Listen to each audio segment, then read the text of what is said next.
Discovery of cell. आज हम लोग सेल की खोज कैसी हुई या सेल शब्द कैसे आया अस्तित्व में, इसके बारे में जानने का प्रयास करेंगे। ये बात है 1665 के आसपास की।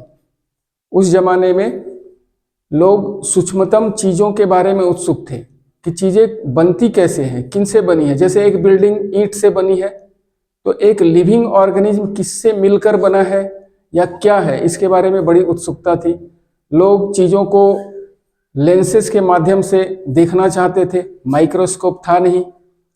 तो उसी समय की बात है, यानी 17वीं सेंचुरी की, 17वीं शताब्दी की बात है।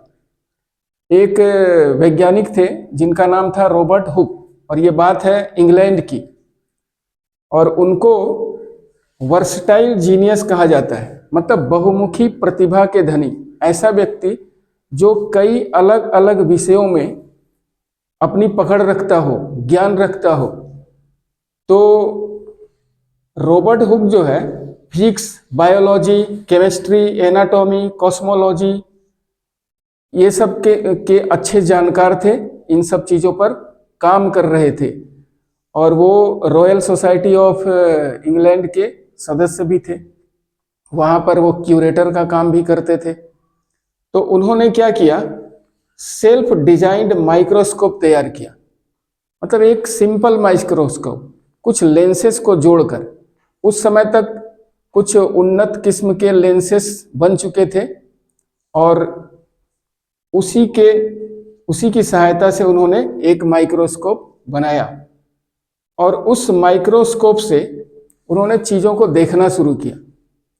तो उन्होंने क्या किया, कॉर्क लिया और कॉर्क की थिन स्लाइस, पतली परत को उस माइक्रोस्कोप के अंदर देखने का प्रयास किया। ये कॉर्क है क्या? कॉर्क होती है एक पेड़ की छाल, bark of cork oak tree. पेड़ का नाम क्या है? Cork oak. इस पेड़ की छाल से कॉर्क बनता है। और पहले के जमाने में हाल तक बोतल का स्टॉपर जो है कॉर्क से बनता था। होम्योपैथिक मेडिसिन आप लोग देखे होंगे, उसकी छोटी छोटी शीशियाँ आती हैं, वो कॉर्क से बंद कर दी जाती थी। तो वही कॉर्क उन्होंने लिया। उसका बायोलॉजिकल नेम है क्वार्कस सुबेर। Biological name of cork oak tree is क्वार्कस सुबेर। इस पेड़ की छाल की खासियत क्या है कि ये 9 से 12 साल में फिर से इसकी छाल नहीं हो जाती है, और उसकी छाल को यानी बार्क को निकाल के कॉर्क बनाया जाता है बिना पेड़ को नुकसान पहुंचाए। तो उसकी पतली परत को उन्होंने अपने सेल्फ डिजाइंड माइक्रोस्कोप के नीचे रखकर देखा, उस पर प्रकाश डालकर। वो एक सिंपल माइक्रोस्कोप था। उनको हनी कॉम लाइक स्ट्रक्चर्स नजर आए, यानी मधुमक्खी के छत्ते की तरह की बनावट नजर आई, जो यहाँ देखिए इस तरह का दिख रहा था उनको।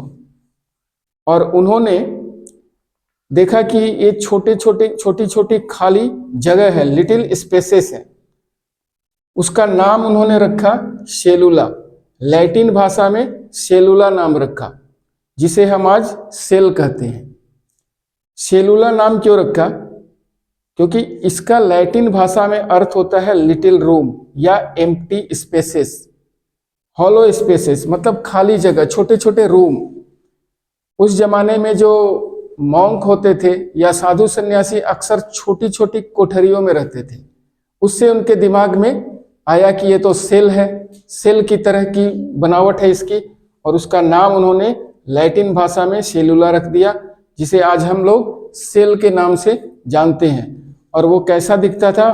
हनीकॉम लाइक स्ट्रक्चर्स, माने मधुमक्खी के छत्ते की तरह। अब एक बात आती है कि हम लोग जब भी पढ़ते हैं तो देखते हैं कि अक्सर नाम लैटिन भाषा में क्यों लिखा जाता है। लैटिन भाषा ही क्यों? इसका कारण यह है कि लैटिन भाषा एक स्टेबल लैंग्वेज है, बहुत पुरानी भाषा है, एंशिएंट है, और इसको मैच्योर लैंग्वेज बोला जाता है। मतलब अब इसमें कोई परिवर्तन नहीं हो सकता। इंग्लिश में क्यों नहीं? क्योंकि इंग्लिश को एक यंग लैंग्वेज माना जाता है। इंग्लिश भाषा को आज इवॉल्विंग लैंग्वेज के रूप में देखा जाता है।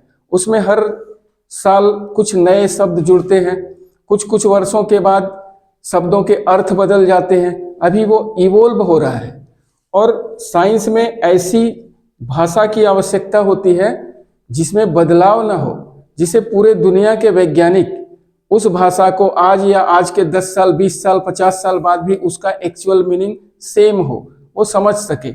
इसलिए लैटिन भाषा का वर्ड सेलुला का यूज किया गया और इसी से ये शब्द आया सेल। सेल का मतलब होता है लिटिल रूम्स, छोटी छोटी कोठरियां। ठीक है। अब रॉबर्ट हुक ने वास्तव में देखा क्या था? Actually he has discovered suberised cell wall, जो कि वो डेड थी। मतलब क्या हुआ? उन्होंने जो देखा कॉर्क स्लाइस के अंदर, वो कॉर्क की जो स्लाइस थी वो डेड थी, वो लिविंग नहीं थी, डेड थी। तो उसके किनारे किनारे एक घेरा था, आवरण था, बस उसी को उन्होंने देखा था और बीच में खाली जगह थी। अगर एक्चुअल में देखा जाए तो उन्होंने सेल वॉल देखा था। क्या देखा था? Cell wall. ठीक है। और वो सेल वॉल कैसी थी? सुबेराइज्ड। सुबेराइज्ड का मतलब क्या होता है? सुबेरिन नाम का केमिकल उस वॉल में था, या आप उसको सेलुलोज भी बोल सकते हैं। His investigations kept the foundation of cytology, so he is known as father of cytology. अब रॉबर्ट हुक को हम लोग फादर ऑफ साइटोलॉजी बोलते हैं। क्यों? क्योंकि उन्होंने पहली बार ये धारणा दी, ये सिद्धांत दिया कि जो जीव है, जो भी लिविंग है, वो छोटे छोटे यूनिट से, रिपीटिंग यूनिट से बने हुए हैं, जो कि इस तरह के दिखते हैं। क्या आज भी हम लोग सेल का मतलब यही समझते हैं? नहीं। Today cell denotes the living content और प्रोटोप्लास्ट।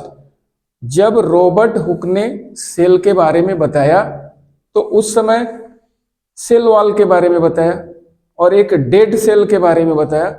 लेकिन आज हम लोग सेल शब्द का मतलब लिविंग कंटेंट या प्रोटोप्लास्ट, प्रोटोप्लास्ट को हिंदी में जीव द्रव्य भी बोलते हैं।